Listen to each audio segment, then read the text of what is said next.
दोस्तों सब्सक्राइब करें और देखें रोजाना दिल दहलाने वाली कहानी और बेल आइकन प्रेस करना ना भूलें। दोस्तों हमारे आज की कहानी के लेखक है राजेश कुमार।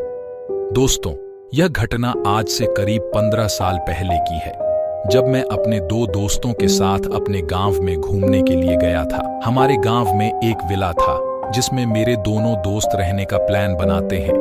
ऐसे इस विला के बारे में सुनकर मैं काफी ज्यादा डर गया, क्योंकि जो विला के बारे में उन्होंने मुझे बताया था वह विला शमशान घाट के पास में था और मुझे भूत प्रेत जैसी जगहों से काफी ज्यादा डर लगता था। और इसलिए मैंने अपने दोस्तों को वहां जाने के लिए मना किया तो वह सभी मेरा मजाक उड़ाने लगे और कहने लगे, क्या राजेश तू आज भी इन सभी भूत प्रेत सब में विश्वास करता है? यार कभी तो मर्द बन जाया कर। अपने दोस्तों की ये सारी बातें सुनकर मुझे ना चाहते हुए भी उनके साथ उस विला में जाना पड़ता है, जहां पर रात के करीब 12:35 में हम तीनों दोस्त आपस में बात कर रहे होते हैं कि तभी राहुल कहता है कि चलो आज एक खेल खेला जाए। मैंने सुना है कि पास में एक शमशान घाट है, क्यों ना आज हिम्मत वाला एक खेल खेला जाए।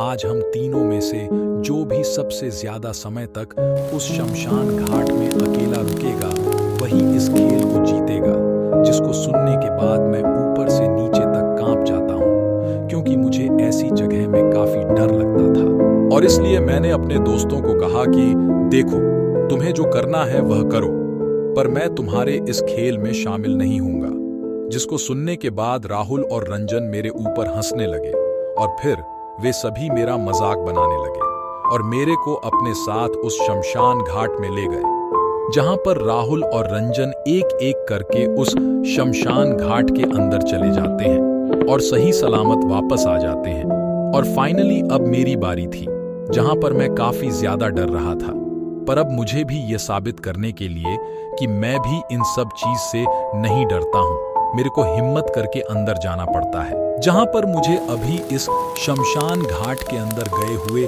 मात्र 4 या फिर 5 मिनट ही हुए होंगे कि तभी मुझे उस शमशान घाट में एक बूढ़ी अम्मा मिलती है और मैं बड़ी हिम्मत करके उनके पास जाता हूं और उनसे पूछता हूं कि अम्मा, आप इतनी रात को इस शमशान घाट में क्या कर रही हो?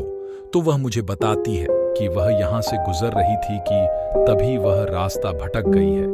जहाँ पर मैं उन अम्मा को कहता हूँ कि कोई बात नहीं, आप मेरे साथ चलिए, मैं आपको रास्ता दिखा देता हूँ। जिसके बाद में आगे आगे चल रहा था और वह अम्मा मेरे पीछे आ रही थी, जहाँ पर मुझे उनकी पायल की आवाज आराम से सुनाई दे रही थी। पर कुछ समय के बाद मुझे उनकी पायल की आवाज आनी बंद हो जाती है और इसलिए जब मैं पीछे मुड़कर देखता हूँ तो मुझे वहां पर वह अम्मा नहीं दिखती कि तभी मेरी नजर एक पत्थर में जाती है जिसमें लिखा होता है कि तुम मारे जाओगे। जिसको देखकर मैं बहुत ही ज्यादा डर जाता हूँ और बहुत ही जोर की चीखता हूँ और मैं वहीं बेहोश हो जाता हूँ और मेरी आवाज मेरे दोस्त भी सुन लेते हैं और भागते हुए वे शमशान घाट के अंदर आ जाते हैं, जहां पर वह मुझे बेहोश पाते हैं और उसके बाद वह दोनों मुझे उठाते हैं, जहां पर मैं उन्हें ये सारी कहानी बताता हूं और उन्हें पत्थर में लिखा हुआ शब्द भी दिखाता हूं। जिसके बाद हम तीनों फौरन वहां से